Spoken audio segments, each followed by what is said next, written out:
ارمان تساروكيان ما قدرش يستحمل، وبعد ما كسب المباراة ضد جورجيو بولاس نزل فيه ضرب. ايه اللي حصل؟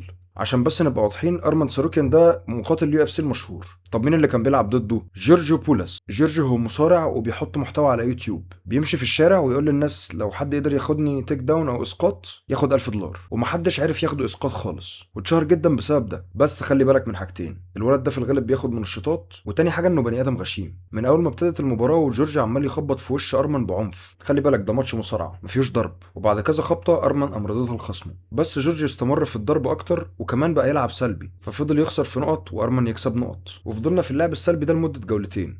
ارمان منضبط وجورجيو عمال يخبط فيه بعنف، وجات الجوله الثالثه وجورجيو كان تعبان وقعد يمثل ان هو صوابعه وجعاه، فضيع وقت عشان ياخد نفسه. خلي بالك كل ده اسطوره جورجيو، واللي مخليه مشهور جدا ان محدش عارف ياخده اسقاط في التاريخ. وتيجي الجوله الثالثه وارمان يقدر ان هو ياخد خصمه اسقاط مع انه اصلا كسبان نقط، واول ما اعلنت نهايه المباراه ارمان ما قدرش يضبط نفسه اكتر من كده، وقام نزل في جورجيو ضرب. وطبعا بعد ما ده حصل كل الناس دخلت ضرب في بعض.